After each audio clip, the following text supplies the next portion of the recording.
Ramanathapuram delta மாவட்டங்கள், கடலூர், புதுச்சேரியில் கனமழை பெய்ய வாய்ப்பிருப்பதாக தனியார் வானிலை ஆய்வாளர் பிரதீப் ஜான் தெரிவித்திருக்கிறார். அண்மைச் செய்தியை பார்த்து வருகிறோம். சென்னை, திருவள்ளூர், காஞ்சிபுரம், செங்கல்பட்டு மாவட்டங்களிலும் கனமழைக்கான வாய்ப்பு இருப்பதாக தெரிவிக்கப்பட்டிருக்கிறது. குறைந்த காற்றழுத்த தாழ்வு பகுதி தமிழ்நாடு கடற்கரையை நோக்கி நகர்ந்து அடுத்த 2 நாட்களில் கனமழைக்கான வாய்ப்பு இருப்பதாக தெரிவிக்கப்பட்டிருக்கிறது. வங்கக்கடலில் உருவாகியுள்ள குறைந்த காற்றழுத்த தாழ்வு காரணமாக சென்னை, திருவள்ளூர், காஞ்சிபுரம், செங்கல்பட்டு ஆகிய மாவட்டங்களில் கனமழைக்கான வாய்ப்பு இருப்பதாக தெரிவிக்கப்பட்டிருக்கிறது.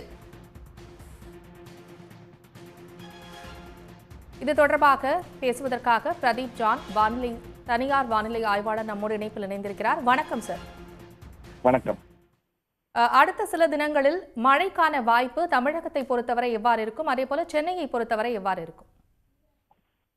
வங்கக்கடல்ல நமக்கு தமிழகத்துக்கு அருகே, அதாவது நம்ம டெல்டா பகுதிக்கு அருகே நமக்கு ஒரு காற்றழுத்த பகுதி உருவாகி பாக்குறோம். இந்த காற்றழுத்த பகுதி உருவாகிறதுனால என்ன ஆகுதுன்னா, இந்த கடலோர மாவட்டங்கள், ஸோ கடந்த வாரம் வரைக்குமே நமக்கு உள் மாவட்டங்கள்ல நல்ல மழை பொழிவானதை பார்த்தோம். இப்போ இந்த தமிழகத்துக்கு அருகே இந்த காற்றழுத்த பகுதி இருக்கிறதுனால இன்று காலையிலிருந்தே, அதிகாலையிலிருந்தே நல்ல மழை கடலோர மாவட்டங்களில் பெய்து வருகிறது. பர்டிகுலரா ராமநாதபுரத்துல பாத்தீங்கன்னா சில இடங்கள்ல 150 மில்லிமீட்டர் கிட்ட மழை பதிவானது. டெல்டால நாகை, திருவாரூர், தஞ்சாவூர், கடலூர் போன்ற மாவட்டங்களிலுமே நல்ல கனமழை பதிவாயிருக்கிறத பார்க்கிறோம். சென்னையில விட்டு விட்டு பெய்த மழை நம்ம பதிவாகிறத பார்த்துட்டு இருக்கிறோம்.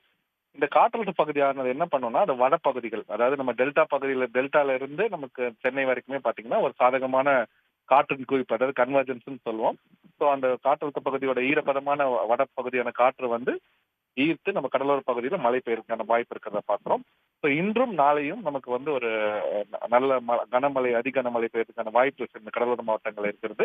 சென்னையிலும் பாத்தீங்கன்னா மேகங்கள் இப்ப கடற்கரை பகுதியில இருந்து விட்டு விட்டு அந்த மேகங்கள் வரும்.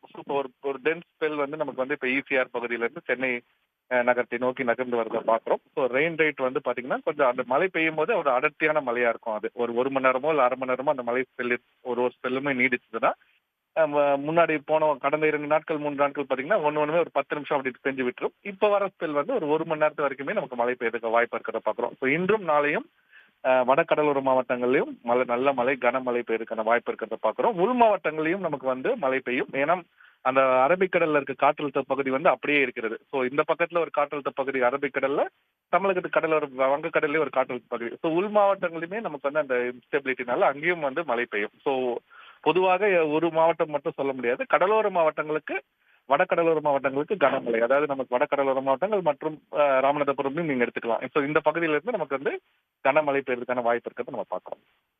திரு பிரதீப், கடந்த ஆண்டு, அதற்கு முந்தைய ஆண்டை ஒப்பிடும்போது இப்ப வரக்கூடிய இந்த ஆண்டு மழைக்கான அளவு என்பது எவ்வாறு இருக்கும் பிரதீப்? நமக்கு சராசரியா நமக்கு வடகிழக்கு பருவமழையில தமிழகத்துக்கு பொறுத்த வரைக்கும் 443 மில்லிமீட்டர், அதாவது 440 மில்லிமீட்டர் 3 மாதங்கள், அக்டோபர் 1ஆம் தேதியில இருந்து டிசம்பர் 1ஆம் தேதி வரைக்கும் நம்ம மழை பார்க்கிறோம். நமக்கு இந்த அக்டோபர்லயே நமக்கு ஹியூஜ் எக்ஸஸ்ல நம்ம இருக்கிறோம். ஸோ நேற்று வரையுமே நமக்கு பார்க்கும்போது கிட்டத்தட்ட நமக்கு 150 மில்லிமீட்டர், அதாவது நம்ம 440ல 150 மில்லிமீட்டர் நம்ம முதல் 20 நாளே நம்ம கடத்தி பார்க்கிறோம். இது கிட்டத்தட்ட ஒரு 60% நமக்கு அதிகமான மழை இன்று வரைக்கும் கடத்திருக்கிறது. அடுத்த சில நாட்களுமே இந்த காற்றழுத்த பகுதியினால மழை தொடர்ந்து இருக்கும். ஸோ இந்த காற்றழுத்த பகுதியானது ஆந்திரா, அந்த எப்ப சென்னையை தாண்டி அதுக்கு மேலே தென்னாந்திராக்கு சென்றுமுடன் மழை 2-3 நாட்கள் படிப்படியாக மழை குறைந்துவிடும். அடுத்த காற்றழுத்த பகுதி, அதாவது நம்ம அந்தமான் கடல் பகுதி பக்கத்துல அடுத்த காற்றழுத்த பகுதி 25ஆம் தேதி திருப்பி உருவாக்கக்கூடும். அப்போ அது நோக்கி எந்த திசையை நோக்கி நகர்கிறதோ, அது வட தமிழகமா இல்லாட்டி நம்ம டெல்டா பகுதி பக்கத்துலயா, இது மாதிரி இல்லாட்டி அது வட தமிழகத்துக்கு மட்டும் கொடுக்குமாறு பார்க்கணும். ஸோ பொதுவா இந்த அக்டோபரை பொறுத்த வரைக்கும் நமக்கு ஒரு எக்ஸஸ்ல தான் நம்ம இப்ப முடிய போகுது. ஸோ அதை வச்சு நம்ம இந்த ட்ரெண்ட் வச்சு பார்க்கும்போதே நமக்கு தெரியுது, எளிதாக நம்ம அந்த 440 சராசரியை விட்டு அதிகமாக தான் நமக்கு கிடைக்கும் எதிர்பார்க்கப்படுகிறது.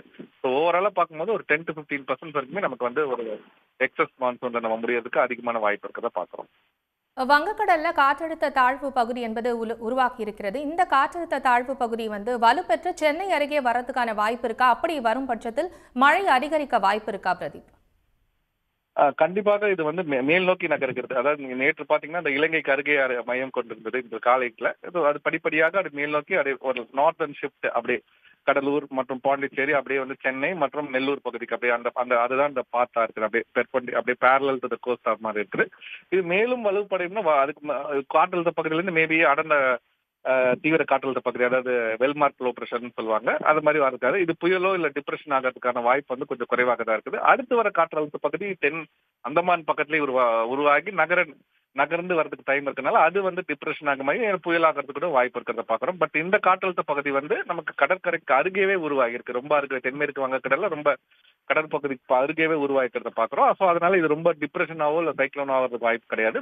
மழையை பொறுத்த வரைக்கும் நான் முன்னாடியே சொன்ன மாதிரி சென்னையை பொறுத்த வரைக்கும் மழையோட தீவிரம் வந்து இப்போ வரைக்கும் நம்ம விட்டு விட்டு பெய்த மழை கொஞ்சம் இன்றும் நாளையும், அதாவது 21ஆம் தேதி 22ஆம் தேதி மேபி 23 மேலே போய்விட்டதால் மழை குறைந்துவிடும். பட் 21, 22 இந்த அடுத்து இன்றும் நாளையும் சென்னையை பொறுத்த வரைக்கும் கனமழை பெய்யறதுக்கான வாய்ப்பு இருக்குது. சில இடங்கள்ல நாளை காலையில வரைக்குமே நமக்கு 10 சென்டிமீட்டர் வரைக்குமே மழை பெய்துவிடும் என்று எதிர்பார்க்கப்படுகிறது. இன்றும் நாளைக்கும் சென்னையில் கனமழைக்கான வாய்ப்பு இருப்பதா சொல்லியிருக்கீங்க. கூவம் ஆற்றில் தற்போது நீர் திறக்கப்பட்டிருக்கு. இதனால சென்னைக்கு வெள்ளப்பெருக்கு ஏற்படும் ஆபத்து இருக்கிறதா? கூவம் பேசன் வந்து ஒரு நேரோ பேசன், நம்ம அடையார் பேசன் மாதிரி வந்து பெரிய பேசன் கிடையாது. அப்ஸ்ட்ரீம்ல பெரிய டேம்ஸ் எதுவும் கிடையாது. இப்ப நம்ம செம்பரம்பாக்கம் வந்து அடையார் எடுத்துக்கலாம், கொசத்தலையார் வந்து நம்ம பூண்டி மற்றும் புழல் எடுத்துக்கலாம். அந்த மாதிரி ஒரு பெரிய டேம் வந்து கூவம் ஆற்றுக்கு கிடையாது. அது ஒரு நேரோ பேசன் தான். இதனால அந்த அளவுக்கு பெரிய மழை, இப்ப மிச்சாங் புயல் மாதிரியோ அன்று வந்து ஒரே நாள் கிட்டத்தட்ட 50 சென்டிமீட்டர் வந்து அப்ஸ்ட்ரீம் ஆவடியில எல்லாம் நம்ம பெய்ததை பார்த்தோம். அந்த மாதிரி ஒரு பெரிய மழை கிடையாது. ஸோ அதனால கனமழை இருக்குது. அங்கேயும் உட்பகுதியிலுமே நல்லா அப்ஸ்ட்ரீம்ல கேட்ச்மெண்ட்லயும் மழை பெய்து கொண்டு இருக்கிறது. ஸோ ஆற்றுனால வந்து நமக்கு பெரிய ஒரு பயம் இருக்கிறதுக்கான அச்சம் எதுவும் இப்போதைக்கு கிடையாது. நீர்நிலைகள் எல்லாமே கொஞ்சம் ஃபுல்லா இருக்கு. லேக் பக்கத்துல அந்த மாதிரி எல்லாம் கொஞ்சம் ஒரு ஐசோலேட்டட் பிளேஸ்ல ஏதாவது இருக்கும். மற்றபடி இந்த புயல் இந்த காற்றழுத்த பகுதியினால கூவம் ஆற்றுல இருந்து நமக்கு எந்த ஒரு பெரிய பாதிப்பும் நம்ம மக்களுக்கு இருக்காது. மற்றபடி கனமழை கண்டிப்பாக நம்ம சென்னையை சுற்றி இன்றும் நாளையும் கனமழை இருக்கும். கண்டிப்பாக சென்னைக்கு லீவ்ல இருந்து வரவங்களும் வரும்போது கொஞ்சம் காலை நேரத்துல எல்லாம் நல்ல கனமழை இருக்கும். அதை எதிர்கொள்ளே அவங்க வர வேண்டும் எதிர்பார்த்துக்கலாம். இணைப்பில் வந்து வானிலை தொடர்பான கூடுதல் தகவல்களை வழங்கியமைக்காக நன்றி திரு பிரதீப் ஜான்.